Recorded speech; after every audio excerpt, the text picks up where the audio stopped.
বিধান না দর্শন? যারা মোটর গাড়িটাকে বিশ্রাম দেবার জন্য, রোদ বৃষ্টি হতে বাঁচার জন্য তৈরি করে ইটের ঘর, তাদের কাছে শোষিত বেকার যুবক, ঘর নেই মানুষের, রাস্তার ধারে ঝুপড়ি বানিয়ে শিশু সন্তানদের নিয়ে মন কাঁদানো অবস্থায় জীবনটাকে খড় কুটো ধরে বাঁচার মতো বেঁচে আছে, এদের কতটুকু দাম থাকতে পারে? কতটুকু নিম্নমানের, পশুর চেয়েও নিম্নমানের হলে পৃথিবীর কোনো জীব জন্তুদের সঙ্গেও তুলনা দেবার নিদর্শন নেই বলেই এরা আসফালুস সাফিলি, অর্থাৎ উদাহরণ দেবার মতো বিশেষণ ছাড়া একদম নিউ মডেলের পশু। এই সম্পদ জমাকারীরা ধনের নেশায় ভয়ঙ্কর ভাবে নেশাগ্রস্ত। এই নেশার তুলনা নেই। এই নেশা হেরোইন আর পেথিডিনের মতো মৃত্যুর নেশাকেও হার মানায়।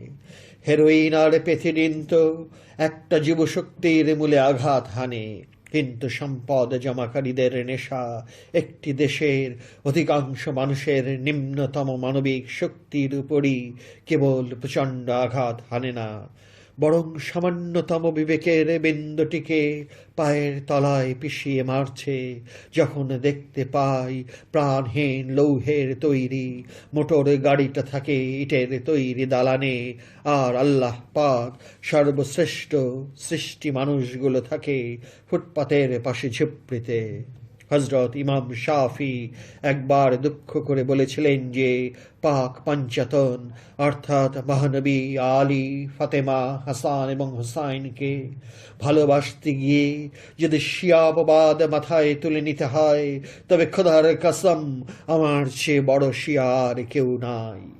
অধম লেখকও হজরত ইমাম শাফির মতো চিৎকার করে বলতে চায়, এই নিঃস্ব রিক্ত, এই এতিম মিসকিনদের অধিকারের কথা বললে যদি কমিউনিস্ট অপবাদ মাথায় তুলে নিতে হয়, তাহলে খোদার কসম অধম লেখককে কমিউনিস্ট বলে গাল দিতে পারেন, এবং সেই সঙ্গে এ কথাটি বলে দিতে চাই যে অনাগত যুগই এর সুন্দর ব্যাখ্যা দিয়ে যাবে।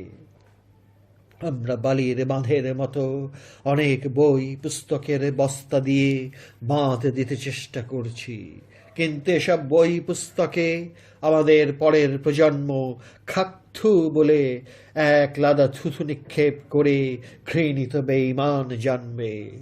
হেরোইন জমাকারীর যদি মৃত্যুদণ্ড নামক শাস্তি যোগ্য বলে বিবেচিত হয়, তাহলে যারা সম্পদ জমা করে এহেন অবস্থা তৈরি করে তাদের কি শাস্তি? খলিফা ওমর জেরুজালেম যাচ্ছেন উটের পিঠে চাকরকে বসিয়ে। তারপর মার্কস, লেনিন আর মাও সেতুংয়ের বিবেকের চোখে বোয়া বিস্ময়। সেই উটের রশি ধরে টেনে চলছেন 100 বাংলাদেশের চাইতেও বড় দেশের প্রধান। 2 মিনিট নেগেটিভ চিন্তার দর্শন মন হতে সরিয়ে চিন্তা করুন তো বাংলাদেশের উঁচু পদের একজন সরকারি কর্মচারীর পক্ষেও কি এই আচরণ প্রদর্শন করা সম্ভব? ভাতের হাঁড়ির সাম্যের সামনে পদমর্যাদার সাম্য নির্ঘাত আত্মহত্যা, নয়তো পদত্যাগ পত্রের প্রশ্নটি কি অবধারিত? মাওলানা ভাসানী যখন উমর ফারুকের এই ঘটনার বর্ণনা দিচ্ছিলেন মাও সেতুংকে, তখন মাও সেতুং কেবল একটি কথাই বলেছিলেন, বিবেকের সাম্যবাদকে গ্রহণ করা আরও জটিল। হ্যাঁ, তাই মানুষের রক্ত শোষণ করে যারা সম্পদের পাহাড় তৈরি করে উপাসনালয়ে বাঁচার আশ্রয় গ্রহণ করে, আর তারা তখন ওই শোষিত জনতার একটি কণ্ঠস্বর স্লোগানের ভয়ঙ্কর ঢেউ তোলে, যে ঘরে তোদের মতো শাসক জালেম আর সম্পদ জমাকারীর আশ্রয় গ্রহণ করে, সে ঘর আর যাই হোক না কেন ওটা কখনোই আল্লাহর ঘর হতে পারে না। এক শের হেরোইন সহ ধরা পড়া আসামির দিকে যে রক্তচক্ষু নিয়ে তাকায়, সে তাকানোর ভাষা হলো মৃত্যুদণ্ড। আর যারা দেশ দশের আমানত বেমালুম হজম করে বসে আছে, তাদের দিকে তাকাবো কিভাবে? বলবেন কি? বুকে হাত রেখে বলুন, কি ধরনের উপহার পাবার যোগ্য তারা? এই বিবেকের দাঁড়ি পাল্লায় উঁচু নিচু হবার ঝড় বইতে চায়। আল্লাহ পাক আমাদের শাহরাগের চেয়েও নিকটে আছেন, আছেন রব রূপে, আছেন আদিল তথা সূক্ষ্ম বিচারক রূপে আমাদেরই একান্ত কাছে কাছে, আছেন আমাদেরই অস্তিত্বের প্রতিটি সূক্ষ্মতম কোষে কোষে। কি অপূর্ব কোরআনের ৬৮ নম্বর সূরা কালাম, কি বিজ্ঞানময় সূক্ষ্ম ভাষার গাঁথুনি সূরা কালাম। পৃথিবীতে এই বিজ্ঞানময় কোরআনের তুলনা করা হাস্যকর, কারণ কোরআনই হলো একমাত্র পূর্ণাঙ্গ জীবন দর্শন। মার্ক্সবাদ হাঁড়ির ইতিহাস তৈরি করতে গিয়ে নাস্তিকতাকে কোলে তুলে নিয়েছে। হাঁড়ির ইতিহাস আত্মার গবেষণাকে ফেলে দিয়ে মুক্তির বাণী শোনায়, কিন্তু অসম্ভব। আপেক্ষিক তথা কিছুদিনের জন্য সত্যরূপে প্রতিভাত হলেও সার্বিক তথা সব সময়ের জন্য সত্যের সামনে মার্ক্সবাদ মাথা নিচু করে কাঁদে। কাঁদতেই হবে, এটি অমোঘ সত্য। তাই তো মার্ক্সের হাঁড়িইজম বারবার রোগা হচ্ছে, আর পরিবর্তনের ইনজেকশন দিয়ে টিকিয়ে রাখা হচ্ছে। কিন্তু যেদিন বিশ্বনবীর কণ্ঠ হতে নির্গত আল্লাহর মহাবাণী, কোরআনের মানববাণী উদ্ধার করা হবে সর্বযুগের জীবন ব্যবস্থার একটি পূর্ণাঙ্গ জীবন দর্শন, সেই দিন মার্ক্সবাদ এইডস রোগে আক্রান্ত হতে বাধ্য। যেদিন হযরত বাবা শাহ সুফি লালন ফকিরের অতি সহজ শব্দের গাঁথুনিতে রচিত পদ্যে কোরআনের ব্যাখ্যা বাহির করতে পারবে। কারণ অধ্যাত্মবাদের মধ্যেও যে একটি অধ্যাত্ম সাম্য থাকতে পারে, তারই সম্রাট হলেন লালন ফকির। যেদিন ইমাম হুসাইনের ইসলাম প্রতিষ্ঠিত হবে, যেদিন এজিদের রংচড়া চোংথাধানো মরীচিকার ইমিটেশন মার্কা এজিদ ইসলামকে ডাস্টবিনে নিক্ষেপ করতে পারবে, সেই দিন কি হুসাইন ইসলামের হাঁটি হাঁটি পায়ে চলার বাস্তব রূপটি কোথাও প্রতিফলিত হবে?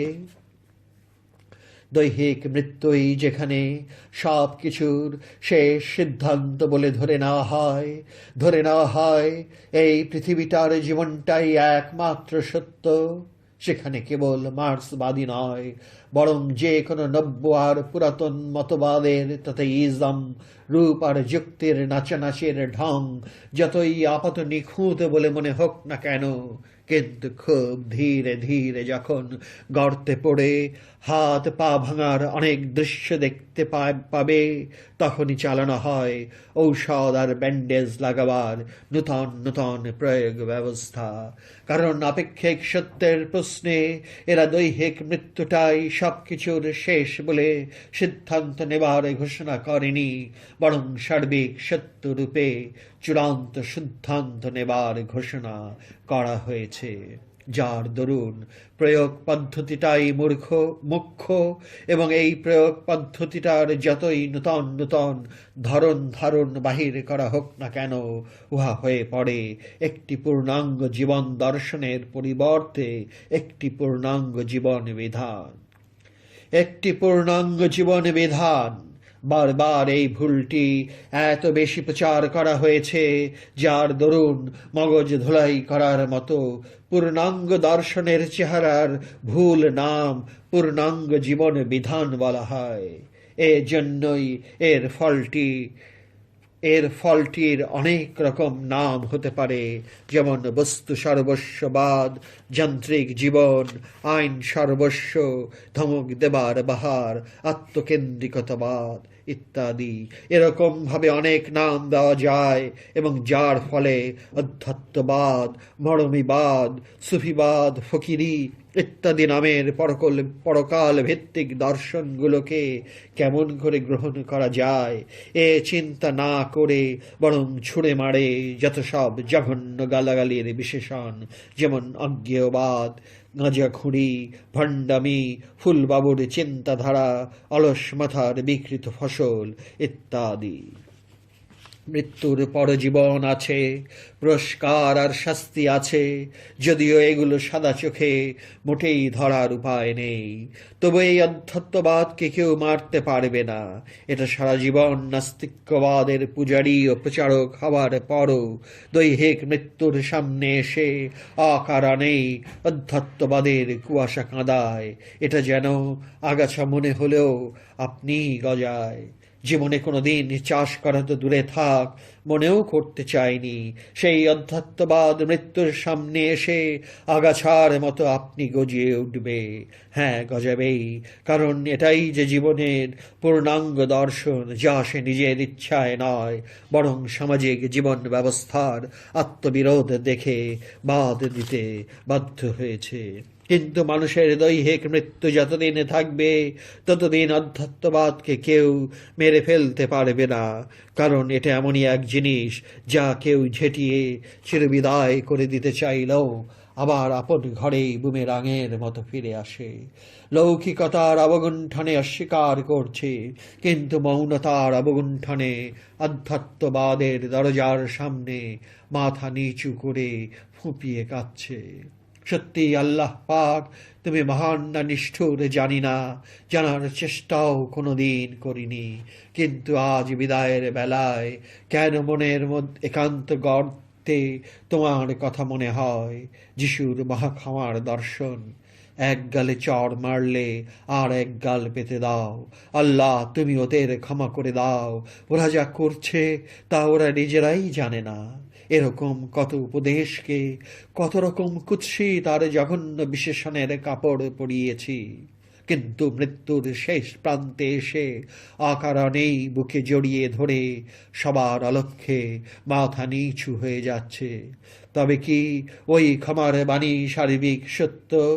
যদিও আপেক্ষিক অর্থে এতকাল জেনেছি অন্য রকম।